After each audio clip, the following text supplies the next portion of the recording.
Hello and welcome back to my channel. My name is Ali and here I just talk to myself about books and then someone, maybe you, may or may not watch this at a later date. Today we are sitting on the floor because we have, unlike my many other videos which are book hauls, a massive big book unhaul. I need to make more space in my bookshelves and, you know, I need to get rid of some of the books that I'm never going to read again or that I don't wish to read at all. So let's get started.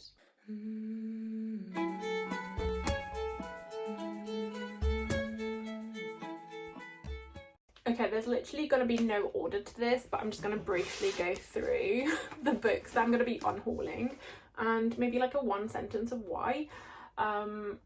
First of all, we have Three Women by Lisa Taddeo. There is absolutely nothing wrong with this book. I really loved it when I read it. It follows the story of three different women, kind of focusing on like sexism and the attitudes towards like sexual assault and things like that. As well as other things that women have to deal with on a daily basis. And as I said, I've really enjoyed this when I read this in like 2020. However, it has since then been sitting on my shelf. I don't think I'm ever going to read it again, so I don't really see the point in keeping it, especially because it's a hardback and they just take up so much space. Next we have a fairly surprising one because I feel like BookTok's going to hate me for this, but that is When the Moon Hatched by Sarah A. Parker. I read this and it was fine, it was a good time. I just don't think it's a book that I want to keep in hardcover, again because it takes up so much space and I tend to keep hardcover for like either favourites or like memoirs or special editions, and I didn't enjoy the book that much to kind of warrant keeping it in this edition. I'll probably end up getting it in paperback and I will continue reading the second book. I believe it's a duology, just because I want to know how the story ends. But there were elements of this that I really didn't enjoy that much, and I felt like it's a very overhyped book, which is the reason why I will not be keeping this edition. But yeah, let me know what your thoughts are if you've read this. Next we have the first three books in whatever series this is by Elsie Silver, and that is Flawless, Heartless and Powerless. I've read these two, was not a fan. I was gonna wait and read this one because it's a little bit of a different kind of focus. You know, it's a bit more like they've been friends for a long time. It's an ice hockey player, but I just don't think I'm going to enjoy it. I didn't really enjoy these two. I didn't enjoy the writing, I didn't enjoy the storyline, I didn't particularly enjoy the characters or the romance between them, so I just don't see myself really enjoying this one as well. Please don't hate me. I know this is a fan favourite in terms of cowboy romance or just romance in general, contemporary romance, but it's just not for me. I do have another cowboy romance that I'm really willing to try. I feel like I want to find one that I enjoy. Unfortunately, I don't think Elsie Silver is the one. Next, earlier in the year I reread Inkheart by Cornelia Funk as part of the Waterstones book club that I'm a part of, and then I kind of got tied up in it and I was like, I'm going to reread all the series. So I ended up finding all three of the first three books for fairly cheap on Vinted, and I ended up getting them. So I got Ink Death and Ink Spell as well, so these are like pretty much new, as is this one, for very cheap. And I haven't read them and I don't think I'm going to reread them, and I think I'm just like a little too old now, and I really enjoyed my reread of Inkheart, but I think it was mainly from a nostalgia perspective because Inkheart was one of my favourite books as a child, and I do have like a signed hardcover edition of the original from when it was first published, so which I will quickly show you.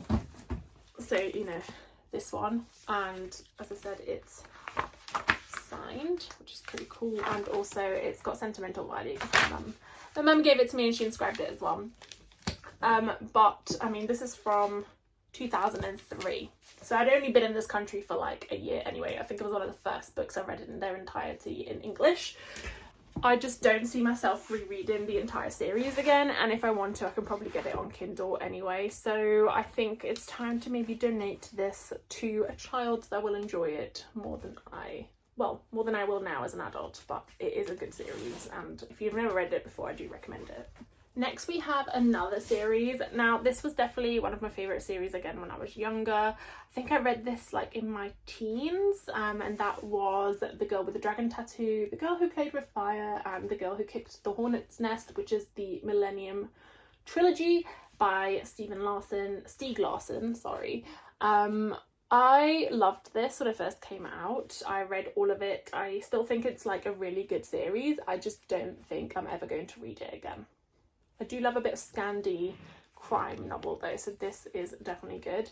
As I said, I just don't think I'm going to read it again, and I think in terms of the plot twists and what made me love it the first time round, I know what's going to happen now, and I don't think it would hit the same. So that's why I'm getting rid of this. Next we have another classic that I feel like everyone has read at some point for school, because that's how I read it, and that was The Lovely Bones by Alice Sebold. Again, a great book, really enjoyed it when I read it. I think I've read it a few times actually. I just don't see myself rereading this again, and I feel like it's like too young for me like to reread now. It's a very dark book, but I'm pretty sure it's kind of like YA, and I just don't see myself rereading it and enjoying it in the same way that I did when I first read this. So that's purely the only reason for why I'm getting rid of it, not because it's a bad book. Next we have King of Wrath by Anna Huang. I actually quite enjoyed this book, and then I just never read any of the others. I don't think I'm going to reread it, and I don't think I'm going to pick up any of the others in the series, just because as a genre in general, it's not really one that I like super enjoy, and there's just so many other books that I would rather read. I also read the first book from the Twisted series, Twisted Love. Did not like it at all. I thought it was just like crazy, like oh my god. The plot was insane, the character was insane, so many red flags. This one was better. I did like this, and I liked the characters in this, and you know, it's kind of like that billionaire romance type vibe, but I don't know, I just don't see myself rereading this or continuing on with the series, so there's kind of no point in keeping it. Next, controversial, is The Shadow of the Wind by Carlos Ruiz Zafón. I think I would actually really love this, however, I just have never picked it up. I've had this on my TBR for years now, years. I actually read, I think it was like the second or third book by accident many years ago, because I didn't realise it was part of a series, and I didn't realise it was not the first in the series. Didn't make any sense at the time because obviously I'd missed out a chunk of story, but I just don't see myself ever picking this up because I have so many other books to read, and that's not necessarily a bad reflection on the book. It's just it doesn't entice me enough now to pick this up, which is a shame because it is one I really wanted to kind of get through, but not enough, I guess. Not enough to ever make it onto my TBR. Next we have 10 minutes 38 seconds in the Strange World by Elif Shafak. Again, this sounds like a really cool book in terms of premise, like heartbreaking obviously, but still like really cool. So it follows like the 10 minutes 38 seconds of the last 10 minutes and 38 seconds of someone's life after they've been murdered, and like what happens in those 10 minutes and 38 seconds from the perspective of that person. However, I have never picked it up. I never feel like I want to pick it up, and I just don't feel like I ever will, so it's kind of like just rotting on my TBR, whereas someone else could be enjoying it. So it's time for it to go elsewhere that's not in my house or on my shelves. Same thing for Shuggy Bane by Douglas Stewart. To be honest, right, I hardly ever feel super compelled to read contemporary lit fic.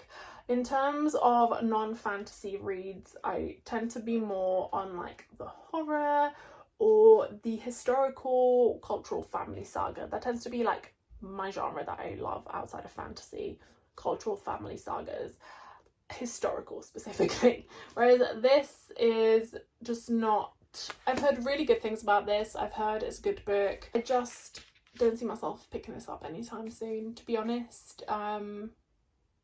But nothing against the book. It's just, again, I'm very much a mood reader and I'm just never in the mood for this.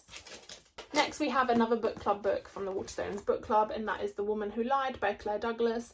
Again, this was okay. It was like a crime mystery thing and it was fine. It was like a very quick read. I actually listened to it in the car on the way up to visit my parents, and it was fine. It was fine, but I will never read it again. Once you know the twists, I find there's kind of no point in rereading these books, so it's not one that I would ever pick up again. And the only reason why I have it is because it was for book club. And this is going to sound really weird, but I'm actually getting rid of books 2 and 3 in the Crazy Rich Asians trilogy. So that is China Rich Girlfriend and Rich People Problems. I loved Crazy Rich Asians. I actually love this entire trilogy, but I just need to make space on my shelves, and I don't see myself rereading the entire trilogy ever again, although I could be swayed. I could be swayed to keep these two, but I don't know. But I am definitely keeping the first book because I really like the first book above these two. These two go a little bit unhinged, but I really enjoyed the first one. I also really like the movie. I know there's like different thoughts about it, but I just enjoy it. I watch it time and time again, so yeah, make of that what you will. But I might be getting rid of these two. I say might because now I'm like, oh, should I just keep them? I don't know. No, maybe. You know the maybe part. Next we have When Women Were Dragons by Kelly Barnhill. This was a weird read. I think it was meant to be like a commentary on like feminism and like oppression of women, etc. But it ended up not being what I had expected and a little bit of a letdown. So it's not a book that I would reread, and it's not a book that I overly enjoyed, and therefore not a book that I'm really keen to keep taking up space in my house and on my shelves when I have so many on my book cart to like eventually home in those. So again, this is one that I'll probably, well, that I am definitely going to get rid of, but a kind of okay book at the time when I read it. So if this is something you want to read, it is interesting. It's definitely like a new premise and it's fascinating the way it's written. It was just a little bit of a let down for me because I feel like it wasn't what I expected, and I don't know what I expected because I read this a long time ago. Next we have another cute little summer romancy type vibe book, and this is The Rule Book by Sarah Adams. Again, nothing wrong with the book. It was a good read. I actually really enjoyed this. It had like the found family vibes. It's just not a book that I'm ever going to reread, and I don't think I've picked up any of the others in the series, and I don't think I'm going to. When it comes to romance, I'm definitely an Ali Hazelwood and BK Borison girly, and I think I'm comfortable there, so that's where I will stay. And you know, and maybe Abby Jimenez as well, but this one, it was fine. I'm not going to reread it. That's all there is to it. I don't need to keep it. And that's the same for Done and Dusted by Lila Sage. I actually am obsessed with this cover, but I don't think that that's a good enough reason to keep a book. Similar thing, it was a fine book. It was fine. It was a good time. I enjoyed reading it. A bit insta-lusty for me, but I don't think I will continue the series. I don't think I would reread it, and again, there's no point of keeping it if that's the case. So off it goes to someone who can love it more than I will. My throat is hurting because I'm talking too much. But next we have a manga. So this is 5 centimeters per second by Makoto Shinkai and Yukiko Seike. This was a really, really cute manga story. It's a standalone, which is quite nice, so you don't have to buy a load of volumes. Again, it's one that I really, really enjoyed when I read it, but I don't see myself rereading it ever. I think there's also a anime of this, which I think I watched and it was quite good. But again, it's just not one I'm going to reread, so I'm going to give it to hopefully someone who will love it. And then I'm also getting rid of the random Sailor Moon manga that I have. I love Sailor Moon, grew up with it. It's definitely one of my favourite anime, one of my favourite mangas. I have read them all before online, and I just have the one random volume, and I don't think I want to invest the money in getting the entire series, so I'm just going to get rid of it. Next we have Frying Plantain by Zalika Reed Venter. This is another book that I read during our 2020 COVID book club that I was doing with a few friends virtually. I actually quite enjoyed this book. It was kind of like a day in the life of a Canadian teenager with Jamaican roots, and it was quite a fun book and I quite enjoyed it, as I said, but it's not one that I think I would reread, and so I don't need to keep it. However, I do recommend it if you're wanting to read something that kind of explores first generation in another country, another culture, etc. And yeah, so it kind of follows her from girlhood to the threshold of adulthood. I think it does quite a few like jumps in terms of time, like each chapter, but it was fun. It was fun. Next we have The Red Palace by June He. I actually quite liked this, but what I didn't like, which is something that is just very niche to me in terms of dislikes, is when you get some randomer with zero, like, you know, skills randomly solving a murder that others haven't been able to solve, such as Good Girl Guide to Murder. I just detest those kinds of books and I can't get behind them. And this ended up being fairly similar in terms of premise. I did like the writing, I did like the setting, but I don't think I'm going to be rereading this, and I would rather try some of Junha's other books. And I do have A Crane Among Wolves that I want to read, that sounds quite good. And I also am looking forward to her new like Pride and Prejudice retelling that's based in historical Korea. So I will focus on those because I do like the writing style. It was just the plot and storyline of this one didn't overly captivate me enough to keep it forever, especially in hardback. Oh my god, sitting on the floor in your 30s is an experience. I am in pain, but it's okay. It's okay. It's nearly over, she says. Is it? This is Olive by Emma Gannon. I have kept this mainly because I love the cover and I love the colour yellow. However, it's not really a reason to keep a book forever. Again, especially not in hardcover because it takes up so much space.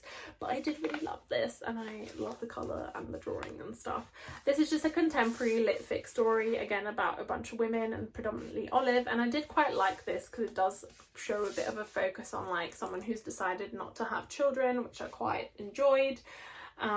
But I don't think I'm ever going to reread this. This is again one for the 2020 virtual book club I was doing with a few friends, and I really liked it at the time, but I don't think my life is going to be any less enriched without it now. Next we have Eliza Clark, Penance, and again I quite enjoyed this. It was kind of like a true crime vibe book where a journalist kind of tells the tale of this crime that occurred with a bunch of like teenage girls, and one of them is murdered. And I actually found this in a charity shop and it was signed by the author, so I thought that was pretty cool. If anyone wants this, let me know, you can have it. But yeah, it was fine. I enjoyed it at the time. I don't think I'm ever gonna reread it, so again, no point in keeping it on my bookshelves. Next, I'm getting rid of Eragon and Eldest. These are just books I've had for a long time. I really liked this when I read this when I was younger. I think I read the first 3 or maybe 4 books and enjoyed them. I just don't think I'm going to reread them based on the fact that I have so many new books to read, and I think I'm maybe a little bit too old to enjoy these as much as I used to anymore. So again, one to donate to hopefully someone who will enjoy it and who maybe hasn't read it before, and it's going to be a whole new world to them. But it is one of my favourite kind of dragon inspired series, especially when you look at young adults, or is it even middle grade? I don't even know. But a great series. If you haven't read it before, I highly recommend. I just don't feel the need to keep these 2, and I don't want to buy the others to take up space on my shelves, just because I don't think I'm going to reread them and I don't see the point. Next we have another book club book, and that is Lost in the Garden by Adam S. Leslie. I would not have picked this up, but it was a book club book, so I did and I read it.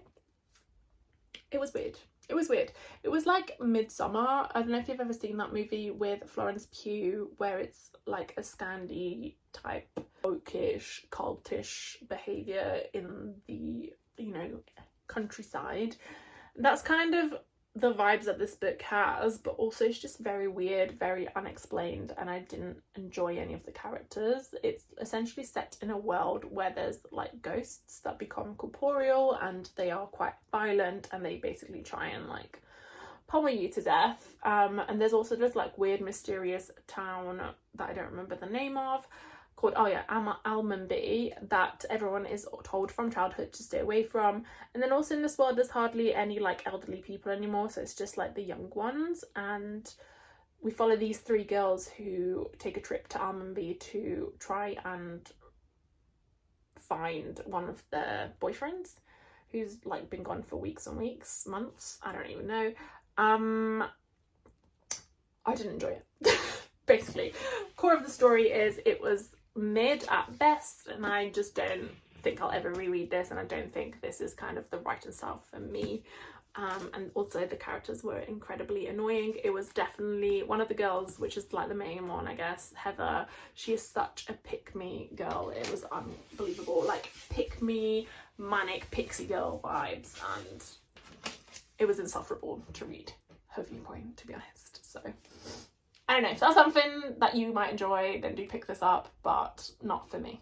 And then another one that I'm actually quite gutted about, that I thought I was going to be soft DNFing, but in reality I don't think I'm ever going to pick up again, is Those Bones Are Not My Child by Toni Cade Bambara. I actually think that the premise and the story that this book covers is like super interesting and really important in terms of historical events. So this is kind of set in the 70s, 80s, around the time that children from poor black neighborhoods were being abducted or murdered, and there was like a serial killer on the loose and stuff, and it kind of follows that. But the way that this is written, and I found out later that maybe there was a reason for that, it just felt not quite there in terms of the writing. It turns out that Toni Cade Bambara actually passed away before editing this book, and it was then edited by someone else, so Toni Morrison, who is another great author. But I think because it wasn't her book, the editing maybe wasn't as brutal as it could have been, and it just felt really kind of wordy and also really, I don't know how to describe it, like just unfocused at times. It felt almost like it was trying to be true crime but also was trying to be like fictional, and it just didn't, I don't know, it just didn't hit for me. I got about 50% through and I just couldn't do it anymore. It was just too much effort to try and read this.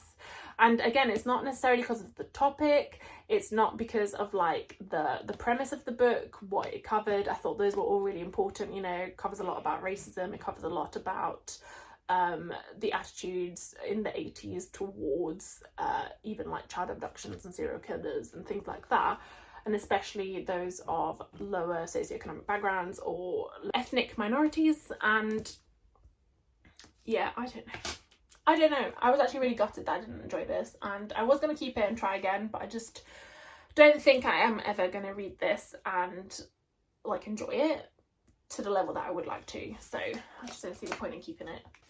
American Gods by Neil Gaiman. I don't need to say anything more. You know, who wrote this? You know.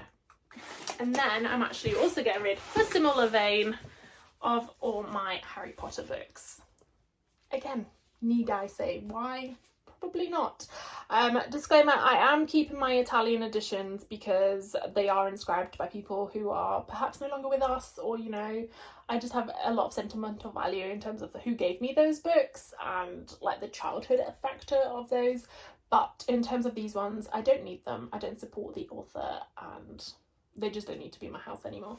Okay, that was an insane amount of books. I feel like I've actually done myself a very good service. I'm getting rid of a lot of books, which means I can buy more, right? Right, that's what that means. I have a lot of shelf space now. I've cleared up quite a lot. So we'll ignore the fact that I have maybe 200 books in my book cart that will need to find a home at some point in their lives. But, you know, whatever. Let me know if you're surprised to see me getting rid of any of those books, if there's any on there that you also didn't enjoy enough to like make it into your forever library. Thanks so much for watching. I hope you liked the video. If you did, please do pop a like. If you would like to see more, please subscribe, and I'll see you soon.